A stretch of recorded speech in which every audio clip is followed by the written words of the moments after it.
Impact point clearly visible on the lower left quadrant. Significant debris penetration. We can check number 12 and 14.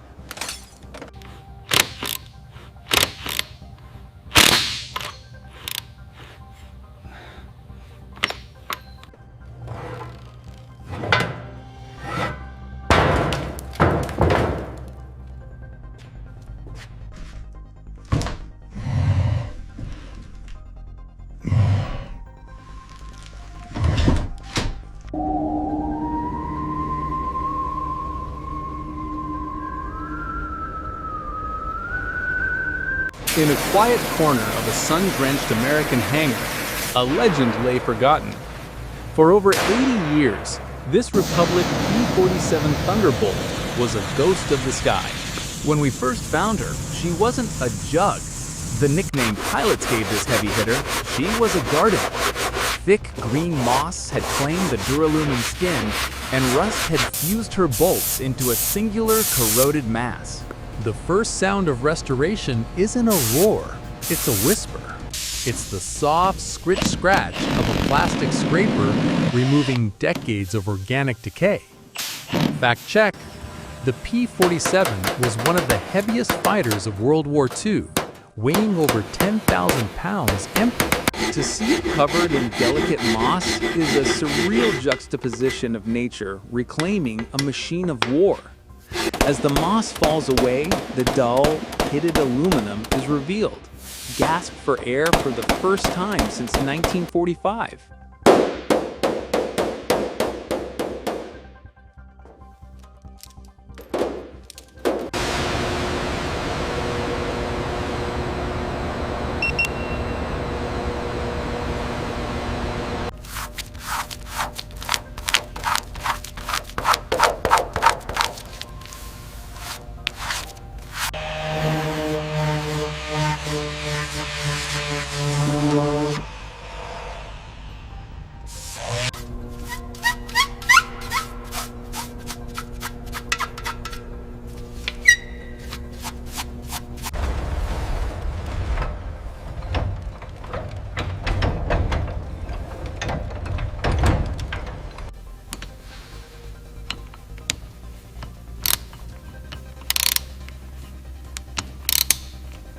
The transition from relic to project begins with the crack of a rusted bolt. To restore a P-47 to zero-time condition, you cannot simply fix what is broken, you must touch every single rivet. We hear the rhythmic clink, clink, clink of the pneumatic wrench. A unique fact about the P-47, it was designed around its engine. The fuselage is essentially a giant duct for the massive turbo supercharger system located in the tail. As we disassemble the airframe, we aren't just taking apart a plane. We are uncovering a complex circulatory system of steel and air. The heavy thud of the engine cowling hitting the workbench marks the end of her life as a ruin. The centerpiece of the P-47 is the Pratt & Whitney R28 00 Double Wasp. This is a 2,000 horsepower radial masterpiece with 18 cylinders. In ASMR terms, this is the golden zone.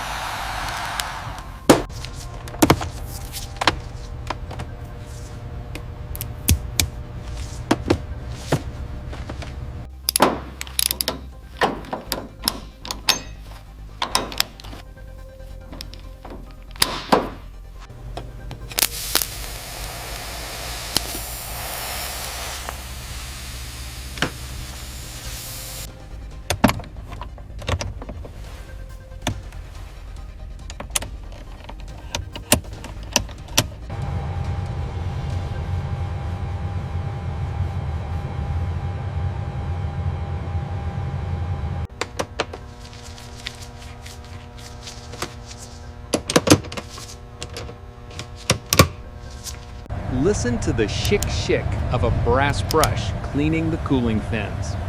Hear the tink of a torque wrench reaching its limit as a new spark plug is seated. Did you know? The R2800 was so reliable that pilots often returned to base with several cylinders blown completely off by flak. Restoring it requires a jeweler's precision on a giant scale. When we pour the fresh, amber-colored aviation oil into the tank, the glug-glug sound is the first sign of life returning to the beast.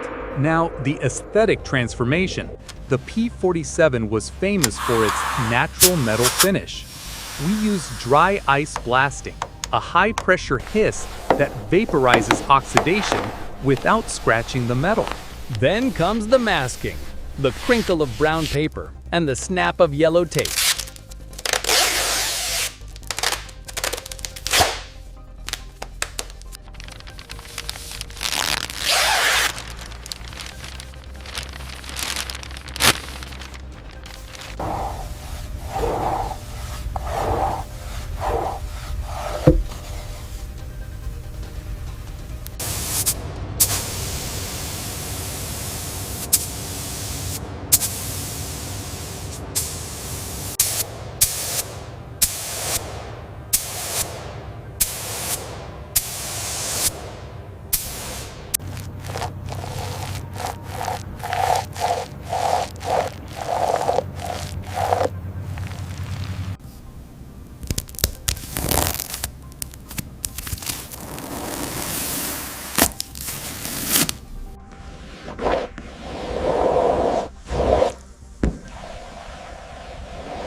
We apply the invasion stripes, those iconic black and white bands painted on Allied aircraft for D-Day.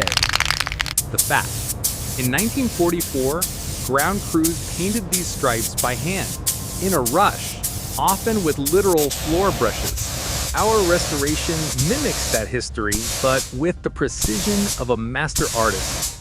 The most satisfying sound in this entire 5-minute journey? The slow, sticky peel of the masking tape to reveal a razor-sharp line between silver and olive drab. The cockpit is now a sanctuary of leather, glass, and clicking toggle switches. The final stage is the ground run. We prime the fuel pump, click, click, click. We shout clear prop. The starter begins its low-pitched whine, building into a high-frequency scream before the engine catches. A massive cough, a cloud of blue smoke, and then the thunder.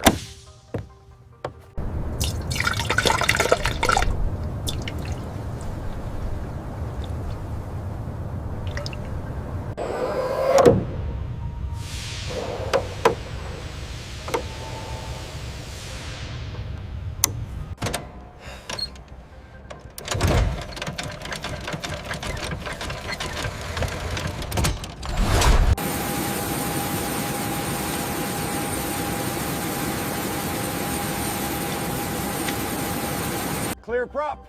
Ha!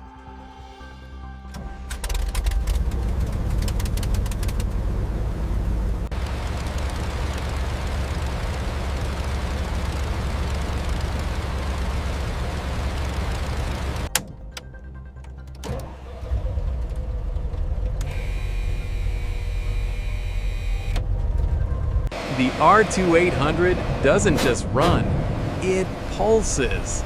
The vibration shakes the GoPro, the hanger, and your chest. Our P-47 Thunderbolt is no longer a moss-covered relic. As she taxis Aileron into the left, afternoon check. sun, her Aileron silver right, check. skin reflecting Elevator the American up, sky check. like a mirror, Elevator down, we check. realize we haven't just fixed a machine. We have awakened a sleeping giant. The final sound is the wind rushing over the canopy as she lifts off, back where she belongs.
The book is signed off. Have a good flight.